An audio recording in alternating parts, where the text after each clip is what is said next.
Okay, thanks everyone. It's great to see this many people here. It's obvious that health is a good topic for us. Can you hear me at the back there? Oh, goodness gracious, that's going to be interesting. Yeah, it doesn't taste very good from down here, I can assure you. Okay, so the bottom line, I'm a doctor, but I'm a doctor without a PhD, which makes me, most of you probably already got PhDs. So I'm a medical doctor. I'm here because I'm interested in patient outcomes, okay? I believe that AI is already starting to disrupt healthcare, and frankly, it needs to be disrupted, okay? Healthcare cannot keep doing what it's doing, and we really need to change it. So why? We need better, more individualized predictions, and I'll come to that. Our medicine is nowhere near as personalized as we need it, is that we treat people as groups rather than as individuals, okay? There are many opportunities for AI-enabled technology in health.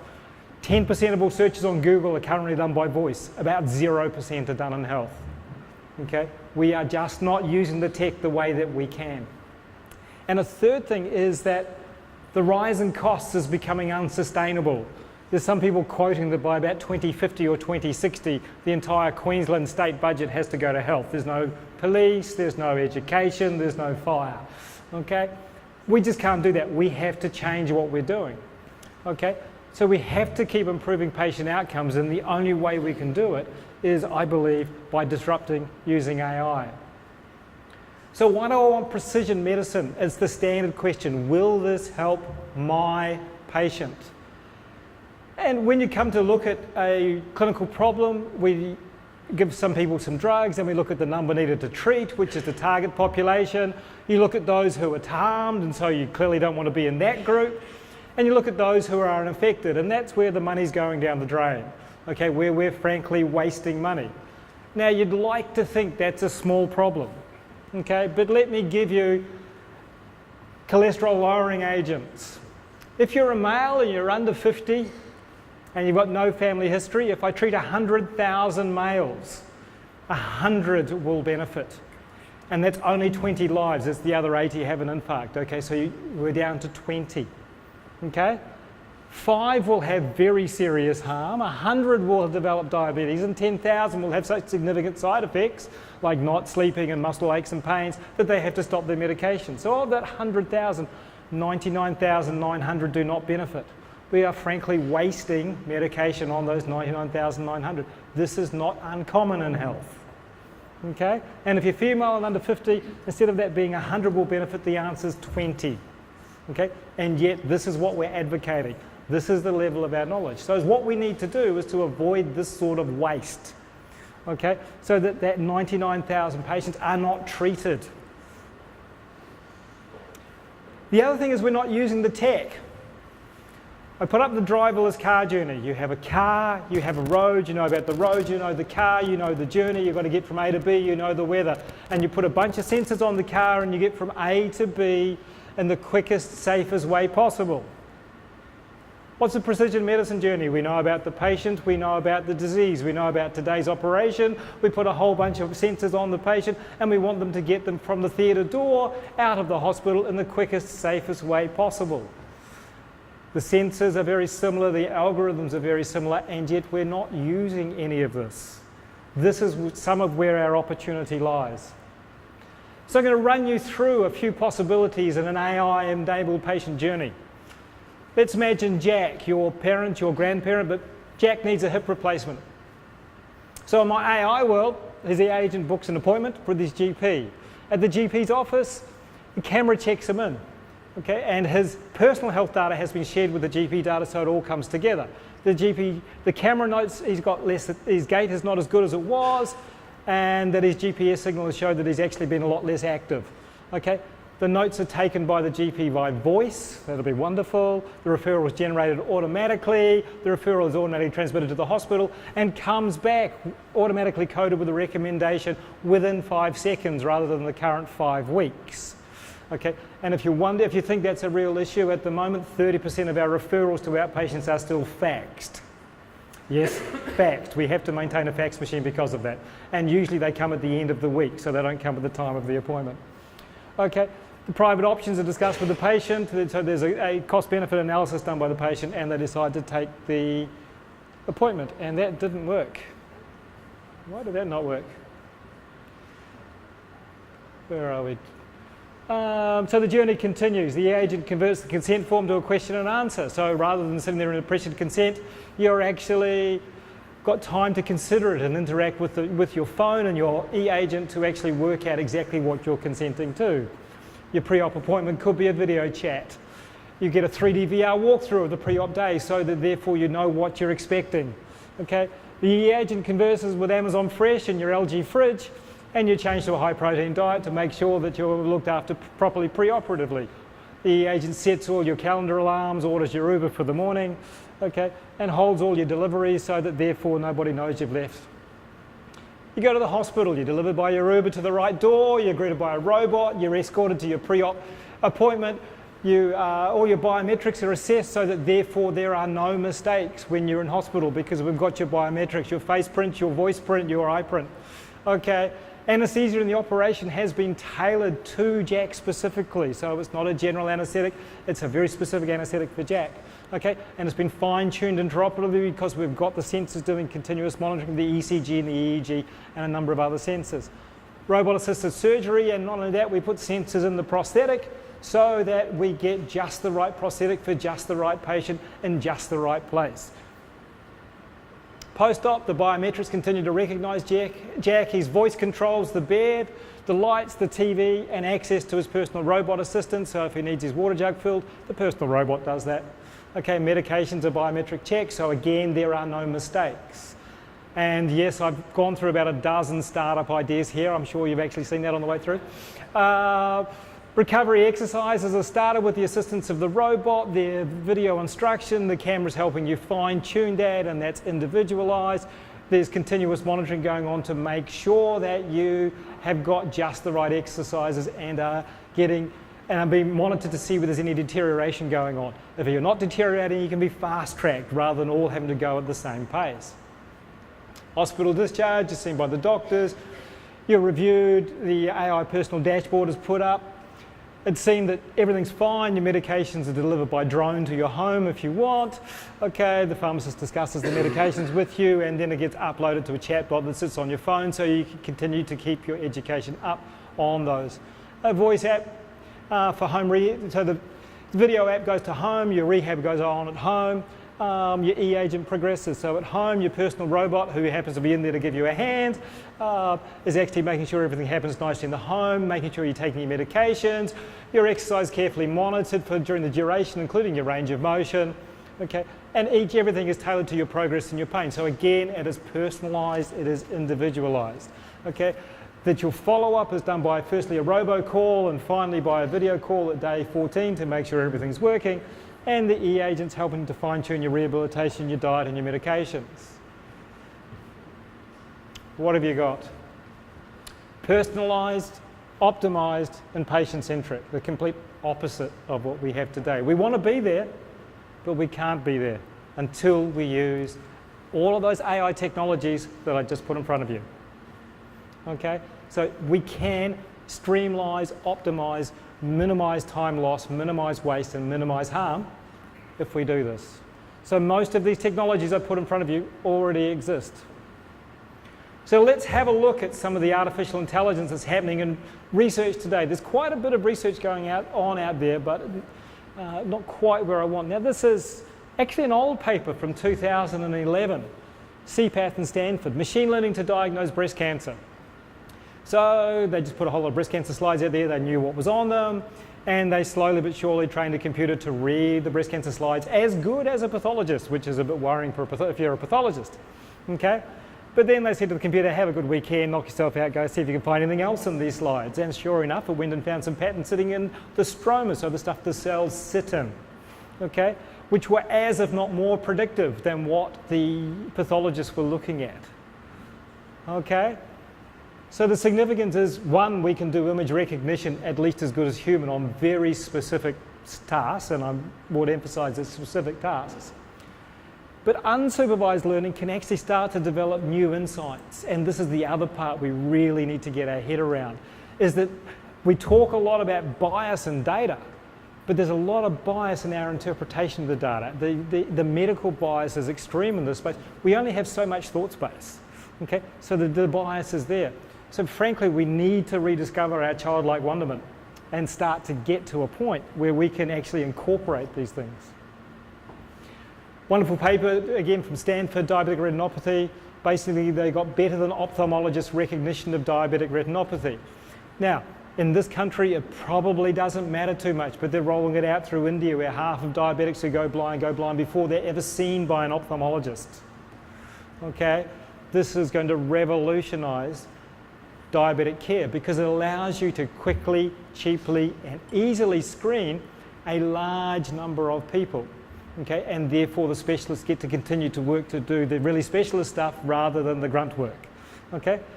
The other thing that's in there, it shows the level of human fallibility, and this is something that doctors don't like to talk about, but we're fallible. We hate to say it, but we are. Okay, and what we're finding in this space is that there's a lot of fallibility the more we look, and so frankly, it's another reason why we need to do more. Predicting heart risk, the American Heart Association did this. And it's a nice little paper because what they did is they said, all right, well, the standard AUC is 0.728, that's really cool. And then we threw a random forest at it and we got a 745, the district regression neural network at 0.764.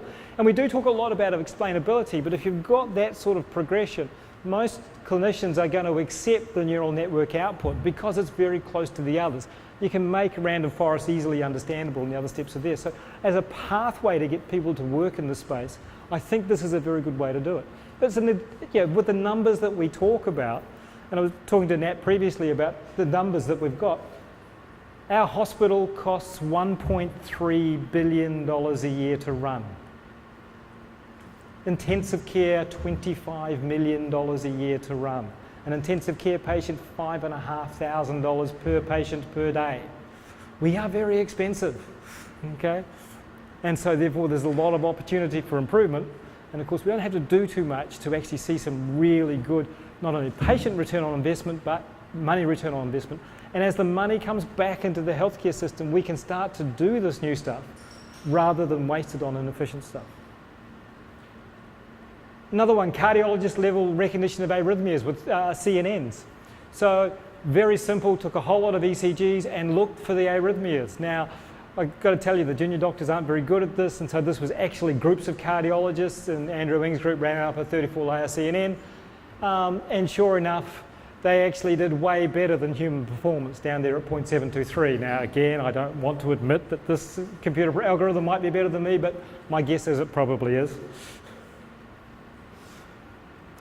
And if you read one paper after all of this, I suggest you go and read this one, which Nat flicked on to me. Accurate deep learning from EHRs. This is again Google and Stanford just hit the press waves about a couple of weeks ago, where they took 216,000 admissions and started to do predictions. So group mortality was 2.3%, but they had an error under a curve of 0.93, readmissions accuracy of 0.75, long length of stay 0.85. Those are really big and really important numbers, but also what's hiding in the back end of this paper is looks like a really nice magic sauce, and we're still trying to unpick this, but there's a really nice magic sauce. They seem to be able to get the data out of the EHRs without too much effort. So it's a really interesting paper, and I think that's going to become very important in time. So there's some really good people around, and yet remember that Google's DeepMind group is now, 700 odd people? There's a lot of investment going on in this space. And probably one of my favorite papers, because I'm an intensivist. So this was using the MIMIC database, which is a Boston database of intensive care, 58,000 patients. And they took that database and decided they wanted to predict when patients were going to get septic shock. Now, septic shock, 25 to 40% of people who get septic shock die. So kind of nice if we knew beforehand, okay? By using machine learning, they managed to predict the onset of septic shock with about 85% accuracy 24 hours or more in advance. I mean, that is just extraordinary. Preventative critical care. We never talk about preventative critical care, but this is preventative critical care. Okay, and it's really just standard stuff. GCS, which is to do with how awake they are, platelets, urea, pH. So these are all stuff that we collect as a standard. They're in our systems, okay? And the blue curve just shows you that it's way better than anything else that's out there on the market at the moment. So Johns Hopkins have done that. And by the way, this is on 15-minutely data. This is not on the level of data that we're looking at producing, okay? But if we can predict septic shock 24 hours in advance, that's a huge change in how we do it. And of course, if we can do it for septic shock, we can do it for lots of other things too, deteriorating patients on the wards. And to show that there are other ways of doing business as well, that people are starting to use deep reinforcement learning because a lot of what we do is on a time series analysis, and so there's a lot of work needs to be done using techniques that use time series. But here they were basically looking at heparin. Heparin is a drug which thins your blood, okay? It's got what's called a very narrow therapeutic window, too low and it doesn't work, too high and it kills you. So very low, you've got to be very careful to keep it right in the middle there. You know what? The computer was way better than what the humans were, okay? In terms of making sure that people got into the therapeutic window and stay there. And that was a basic deep reinforcement learning approach. So intensive care, which is where I work and where a lot of this work is going to start from, is a data-rich environment, okay? We have an enormous amount of data and frankly we're not using it. I've got a clinical information system, I rolled it out through the state, okay, which collects the data every minute. I've got 600 million lines in my signals table, just as an aside, okay? But you see a picture of a screen there, okay? All of that data disappears at the moment off the end of the screen and disappears away. It's not collected, apart from once every minute, and in most units once every hour, and the prediction scores that are out there are often once every day. And have a look at all that data flying across the screen. You've got to think there's got to be something in there, and I'll show you that there is. So we have a very data-rich environment, and yet we're not using it. So frankly, it's data scientist nirvana as far as I'm concerned. So what are we doing locally? Well, we're having a good play. We're having a lot of fun. Okay, a couple of years ago, I decided that I needed to learn what this whole AI machine learning thing was. So we're very good in intensive care at doing outcome prediction scoring systems. Okay, so we use Apache, and that was 1 million patients and 5 years of work. And so I thought, oh, well, what happens if I pull 13,000 of my own patients into this? And I had to take some of the data out, which is what the red squares are at the bottom, because I'm popping it into the cloud, so I had to de-identify it, so I lose some of the predictability. But I just shoved it into the Azure Machine Learning cloud. And by the end of the first day, it doesn't show up there, but I was at 0.858. By the end of the first day. Now 0.88 was considered, cutting edge, and that was the end of the first day with a little numpty like me who didn't even know the words. Okay, so being an intensivist, we're very good. We just throw everything at it and see what happens. Okay, and that's what we did. We just threw everything at it, and what do we get? We got a 0.88 to a 0.90. Okay, so 0.88 is where everyone had got to internationally with Apache 3, and 0.90 is where the guys nationally had done with 1 million patients and re-looking at their databases. That's what they got to. We got to that, I got to that by the end of the week. Okay, and so I tried a little harder, and as you see, I've got 0.907s, and actually the last one's a 0.92. Pardon? It will. Okay. And I thought I'd try a few others. I tried Weka and I tried H2O.AI. Okay, and you see that 5-layer neural network, 200 nodes, 0.915. Okay, so if any of your colleagues tell you they can't do this machine learning thing, you go, well, this numpty doctor down on the Gold Coast just decided to pull out these tools, use a bit of a graphic user interface, go onto YouTube and watch a few videos, and got some predictions which were better than anyone else is achieving anywhere in the world. Okay, so this is really important. So what else did we do? We disappeared off down to an ANZICS dataton. So the ANZICS is the Australian New Zealand Intensive Care Society. Okay, and we had access to both the MIMIC database and also the ANZICS data de-identified, which again is 1.2 million patients, or 1.196 million patients. And we decided we'd look at cardiac arrests, and so we pulled it all down and ended up analysing 9,365 patients. Now that's a big funnel, but that's still 9,000 out-of-hospital cardiac arrests where we're looking to try and predict survival. Okay, and the normal graph of the survivors and the non-survivors looks like that, and frankly that's what we deal with in medicine every day, where we've got two curves and hoping we can tell them apart. But some really smart people, one of whom Sam, who's in the audience here, decided that we had to do a lot better. So 0.762 is about the AUC you see at the top. That's about what most people are dealing with in this space if you don't have the pre-hospital data. Okay, so we threw random forest GBMs deep learning and ensembles at it, and you can see right over this side with just, again, using the data that's in the database, we're up to a 0.859, okay? Just by using these tools. And this is an important lesson, is that there's a lot we can do in health on current databases, where we can simply use machine learning and deep learning as a new fancy tool, which is better than logistic regression, which is what we use for most stuff, okay? And so before we start moving into some of the bigger data, which I'll show you in a minute, this stuff, we've got a lot we can do in this space and a lot of progress we can make. The other thing that the tool did, which was also very important to us clinically, is that we could start to put it into quintiles, okay? And we've got almost complete separation of the two ends between survivors and non-survivors. Now, as a clinician, a lot of what I do, this is how I think. There's the group that I know not going to do well, and there's the group who I know is going to do well, and I need to think about the bit in the middle, okay? The more I can identify the two ends, the more my time can be focused in the middle, okay? So this, as a second finding, which is a separation, is a really important way of doing business. And just as an aside, this is a slide that shows man flu is real, for all of you men there. Okay, basically this again was just pulling the database apart and showing that young males, if you're under the age of 45, you present sicker to intensive care with sepsis and you die more frequently than is predicted. Okay, now this is nothing more than straight data munging, but it's the first step in my precision medicine. If I want to be precise, I don't want to treat all my septic patients the same way. And this shows that young males need to be treated differently. Okay, so first steps can sometimes be quite easy. Other databases we're having a little bit of a play with. So this is from one of our administrative databases. So this is our clinical costing database. So arguably doesn't have clinical data in it, but it has when the patient was admitted and what they were admitted for and what test they had, but not the results. Simply starting to take that, and we've put it into, got an actuary student to put it into a Markov chain model, or you decided to use the Markov state modeling, and started to very nicely predict who was going to move between which states and in what time. So we could start to predict who was likely to be readmitted, who was likely to need extra care. This is just the start of a cycle, but it shows here's another tool, classic deep learning methodology, which we can use very usefully in terms of how we manage our patients. Voice. We grossly underdo voice.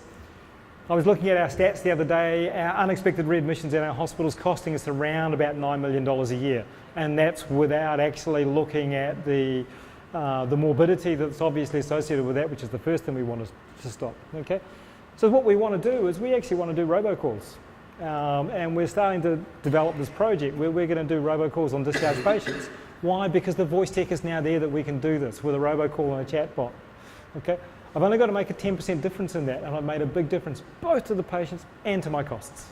Okay, so a nice, simple way of using what's really high-end AI to get us somewhere. Now, another project that we're actually working on.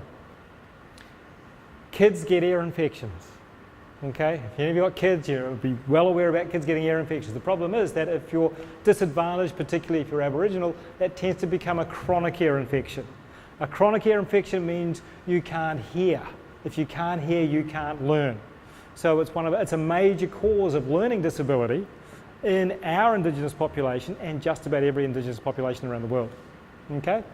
Now, very nicely, the Queensland Children's Hospital, or Children's Health Queensland, which is the Lady Salento, have got a thing called the Deadly Ears Project, where they're taking pictures of kids' eardrums and then classifying them. Okay, so the ENT surgeons look at it and doing it and saying, yes, I need to see this one and not this one. And all of you are jumping up and down and say, that's a supervised learning set. You go, yes, it's a supervised learning set. Okay, so we've got some partners. Microsoft are on board, Redify, who are a company who are wholly owned by Telstra, and Intel are all on board to help us. And we're going to develop an algorithm which is going to automatically recognize those images and at the same time build a website which actually can train more people up and we can pick up more data. But again, here's a nice classic use of straightforward AI, image recognition, okay, which is going to affect the lives of thousands of children, both nationally and internationally. So that was all, I'll call it slow and static data, okay? But we have, as you saw in ICU, access to really high rate data, okay? So one of the places that I'm doing research in is heart rate variability. Your heart rate is naturally variable. It should be variable, okay? The sicker you are, the less variable it is, okay? Now, I can't see that with my eyes, okay? I can only measure this with a computer, okay? So there's some early research out there suggesting that it might be predictive of outcome in adults, and particularly it's been found to be predictive in neonatal sepsis, looking for a thing called necrotizing enterocolitis, okay? You can really only do this well if you're up above around about a 200 hertz collection. You'll do okay at about 100 hertz, so we've got 240, 300 hertz, okay? Some of our early work has shown that in subarachnoid hemorrhage, we can almost completely separate survivors from non-survivors. Now, the easiest way to look at this is that the red line's in the same place on both graphs. So all of the non-survivors are sitting in the space underneath the survivors, okay? So from one measure, which is heart rate variability, I'm starting to be able to separate which patients are going to do well and which patients are not, and therefore from that, which patients are deteriorating. We've done the same thing in a head injury and come up with the same answer. And we've also looked at it as a measure of sedation and intensive care, and it also looks to be useful in that space. So some high velocity data is becoming very useful to us, okay? So we took it a little bit further. We got an engineering student to actually rewrite the algorithms and show that QBOS, which is over there, which has got a correct detection of 89%, nowhere near as good as we'll write a K-means or an ensemble, and we get to 94%. So again, we bring in the engineers, we get proper biosignal processing, which are very standard tools that people are using in this space, and we end up with much better detection of the ECG, so that therefore we can do our heart rate variability on it. Another tool we've used on it, I gave it to another group of PhD students and I said, here's a heart rate trace, can you see anything on it? I'd pulled the data out and I couldn't see any pattern, and they go, oh, we'll do a cluster analysis on it, and look, there's a cluster here and a cluster here and a cluster here. And I had to go back and find out which patient it was, and sure enough it beautifully matched up with a research infusion we did, and then the patient was asleep, and then the patient was awake. It matched up beautifully, okay? But they had no idea what the patient is, but with a cluster assignment, they could actually work out what had happened to the patient for me. So again, very simple ways of managing the data.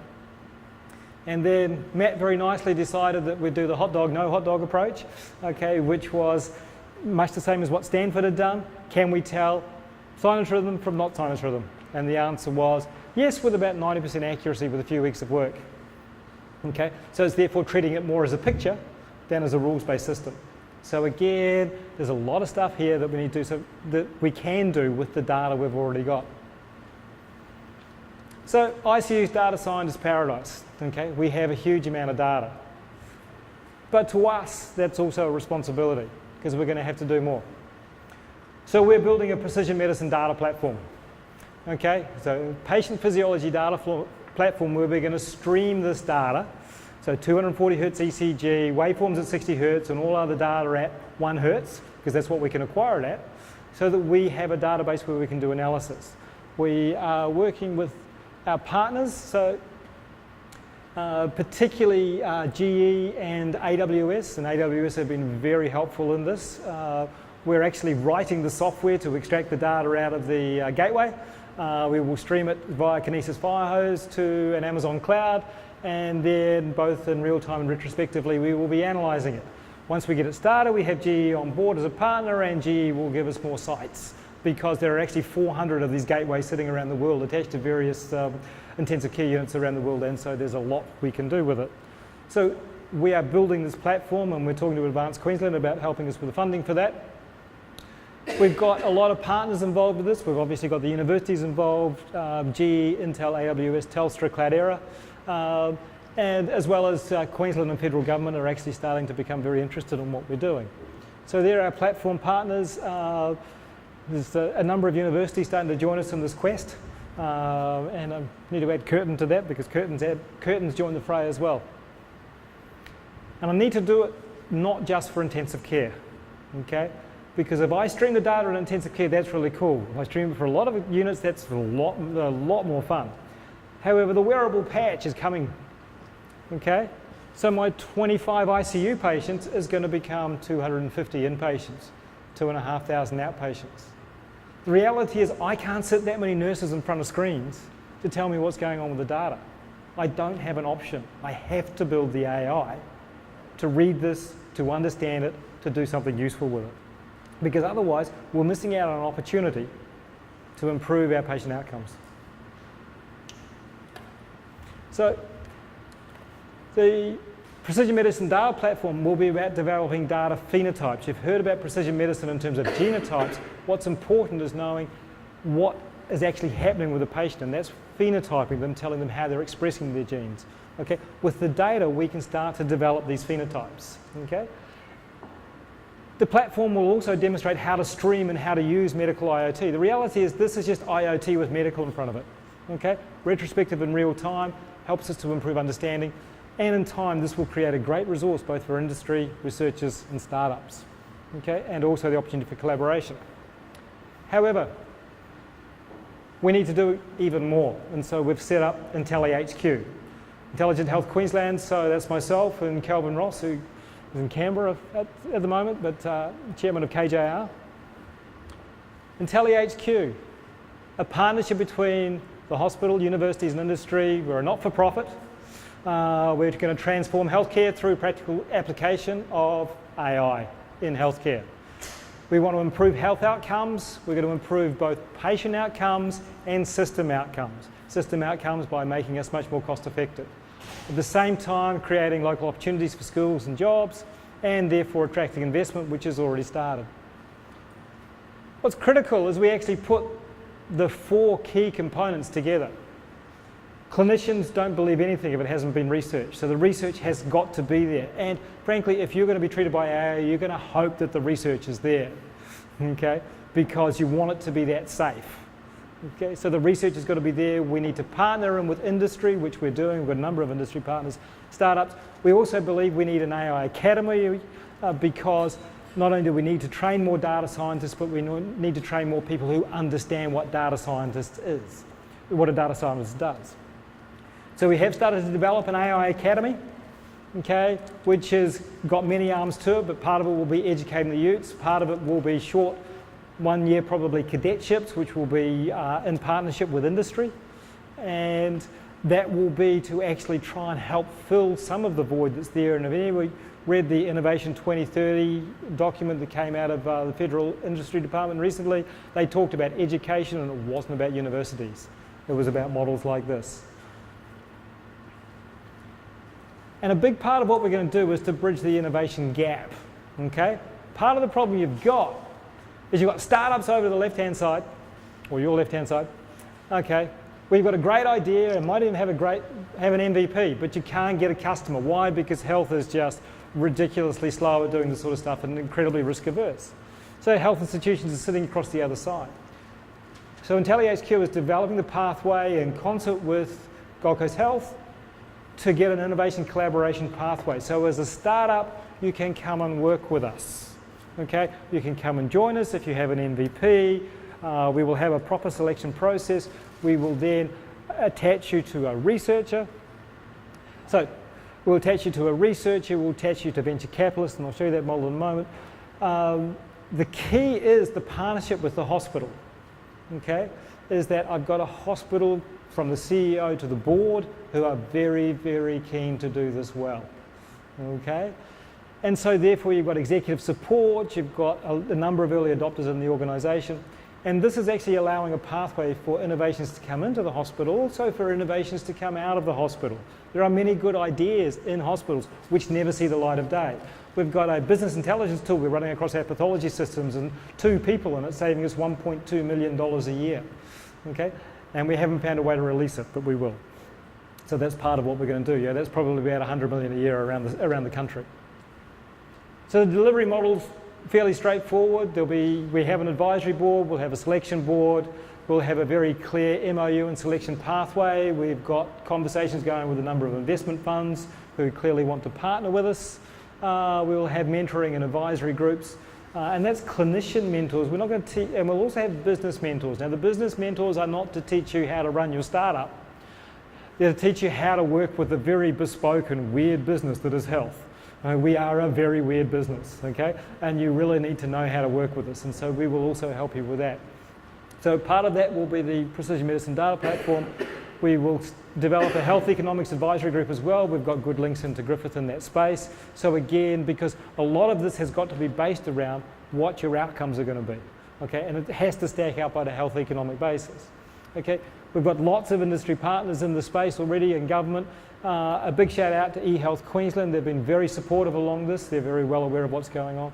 And also the Health and Knowledge Precinct, because where we're going to start off is in the Gold Coast Health and Knowledge Precinct. For those of you that don't know, the Commonwealth Games is occurring there between the 4th and the 15th, for those of you who haven't got your tickets yet. Okay. After that, this is turning into a Health and Knowledge Precinct. This is about bringing industry and research and education and startups together. And one of the pillars of the Health and Knowledge Precinct is now IntelliHQ. Okay. So that therefore this is about bringing AI predominantly into healthcare, but AI generally. Okay.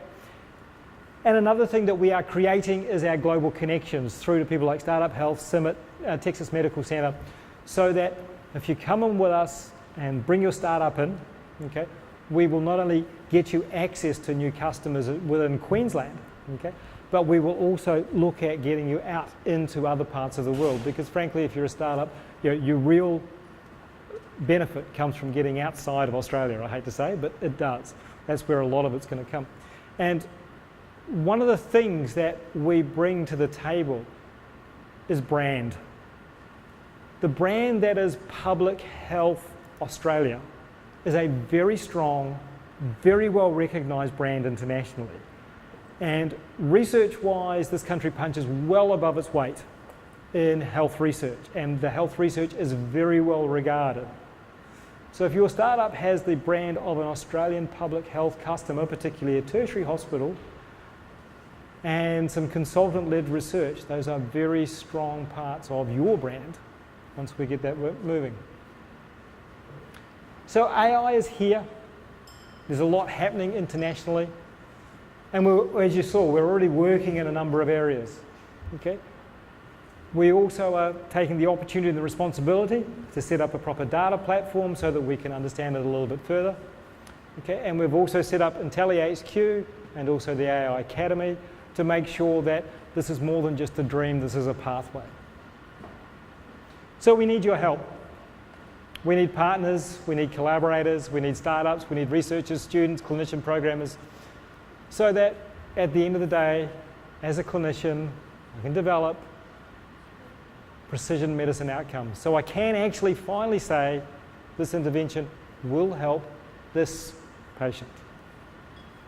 So a big thank you to all our collaborators, funders, partners, friends, AWS, GE, Intel, Telstra, Cloudera, KJR, eHealth, State Development, I'm sure I left a few off there, AQ, and of course the team. There's a friendly group of people who, with a wide range of experience, who are bringing this together very nicely. And that's all I've got to say. Thank you for your attention.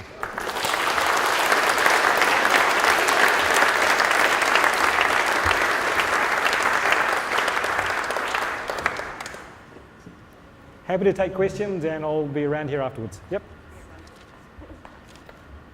Well, I've got a series of related questions. First of all, how did you, in partnership with Gold Coast Healthcare, how did you convince the board, and what can Brisbane hospitals do to do what you do? I've got a long history. I've been at the Gold Coast since 1989. Okay.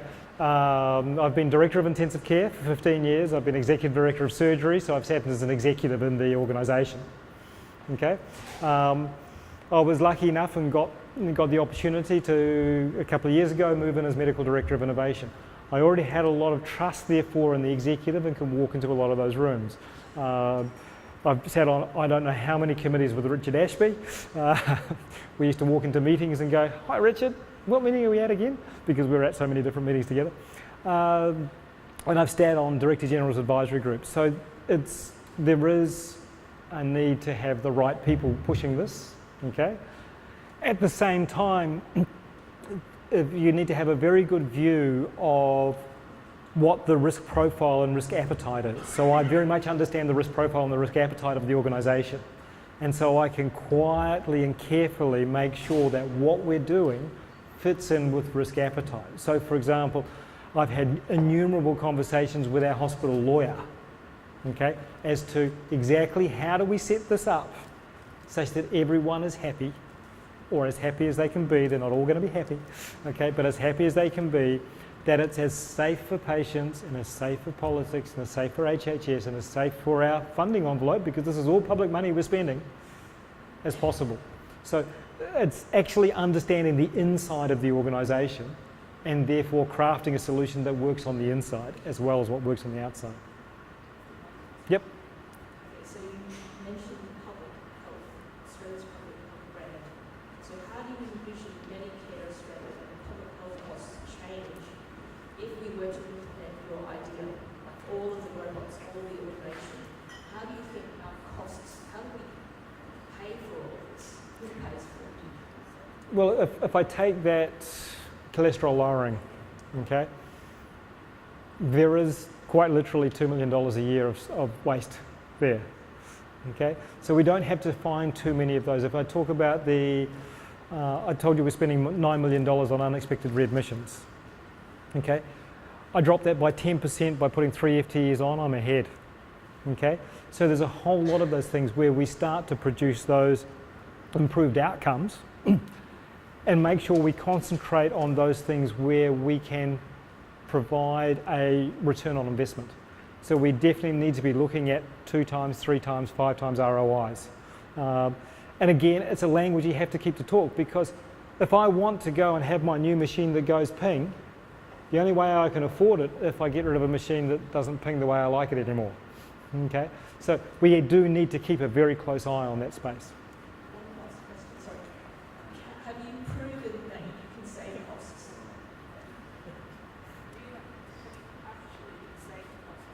Not with what we're doing at the moment. We're still in the research phase and doing that. Oh, sorry, the business intelligence tool that we have across pathology, yes, we are the only HHS with a flat line on our pathology costs. So we are $1.2 million a year ahead.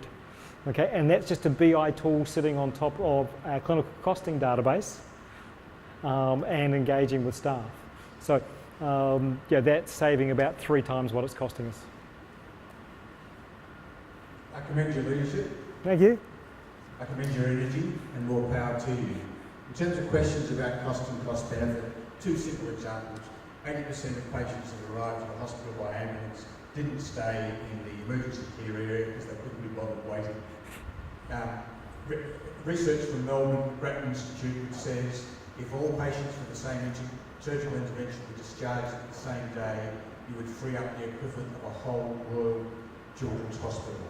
My question to you is, given the power of this, as with other industries, what's the point at which the biggest and most powerful trade union in Australia comes to accept that medicine is largely being based on a claim of scientific research, but it's actually been based on human intuition, and AI can replace that human intuition?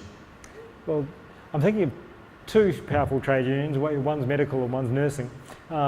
Nursing we have an absolute shortage of, and we've got projections of massive shortages, so I think we're not going to get, that they're actually going to adopt it, because if I talk to a nurse and say, I want to put a personalised robot in the room with you who does all the stuff you don't want to do, it's bring it on, and bring it on now. Okay. Medically, it will be a generational change. As the generations change, people are more and more accepting of this. That they use Siri, they use Google Home, they use Alexa, which you can now get. They use all of these. Okay, and so they will start to adopt it. I can tell you at every radiology conference at the moment, AI is a big part of what they're doing. It's hitting them in the face and they know about it. I can also tell you that at a recent endoscopy conference, gastroenterology conference, that all the major manufacturers of endoscopes had video analysis of what they were seeing down the endoscope in production or in development. Okay, it's coming to a hospital near you, because the other side of all of that is the manufacturers see that this is what they want to do. Okay, they need to have a value add to their product, and at the end of the day, if it's going to be cost effective, improve outcomes, then it's going to happen. The pressure will just happen.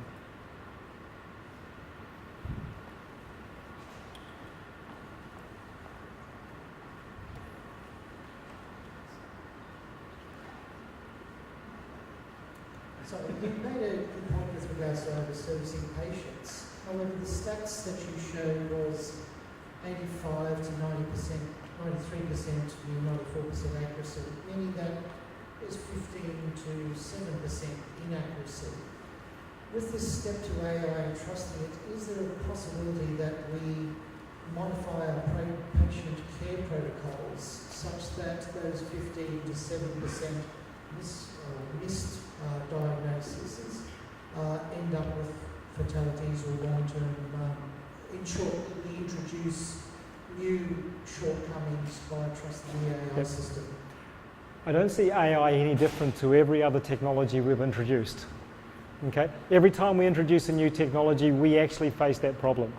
And I'm spending a lot of time in the AI space working in healthcare to say, this is just another tool. Okay? And as such, that's why we have the research behind it and why the research is so important, because the research teases that stuff out. The one, I'll take you to a slightly separate level with that though, is that up to now, our monitoring systems of the introduction of a new technology are intense to start with and then taper off. So for example, once a new drug comes to market, really hard to bring it to market, about $2 billion to bring a new drug to market. And then unless something really bad happens, okay, people stop paying attention to it, okay?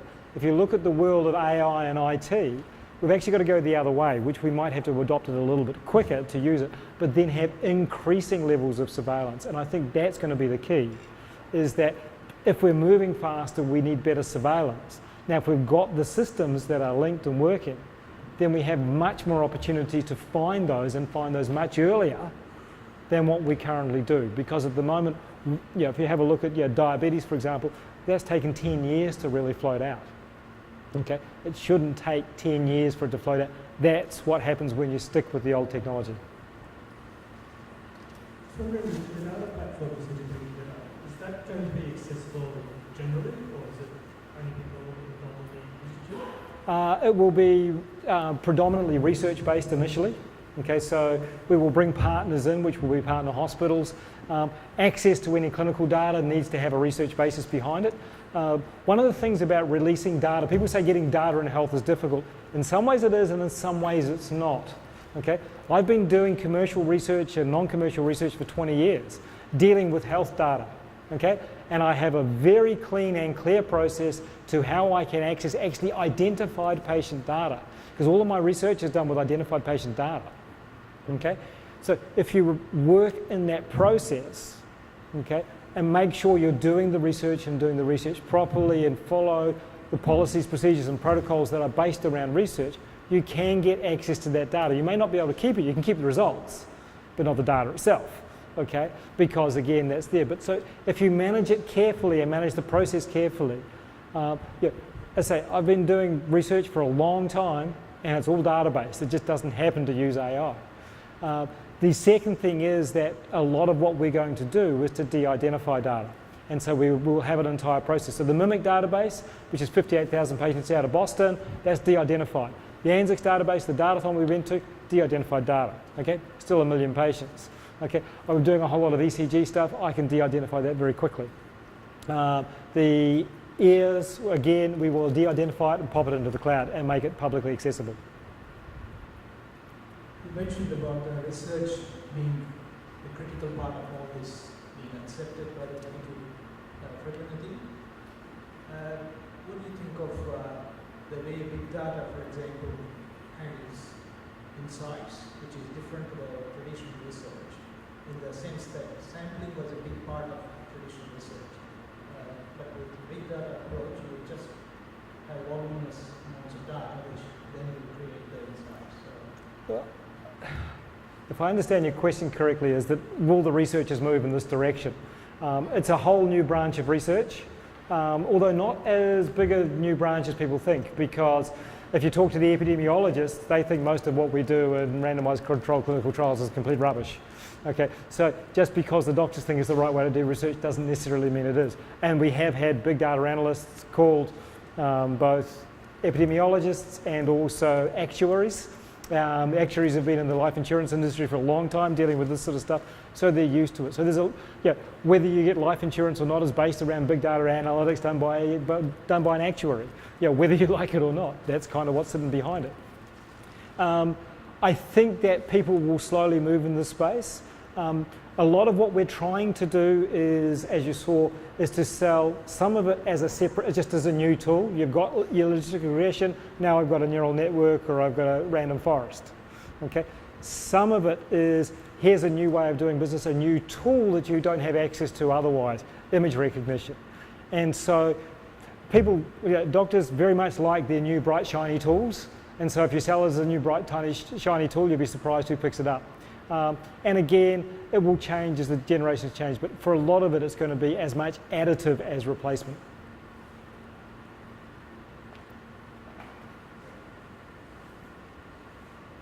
I think we'll wrap up for now. Okay, I'm thanks. sure that Brent will be happy to take Yep. questions if you want Sure. to come down. So thank you very much for sharing your Okay. expertise. Thank you.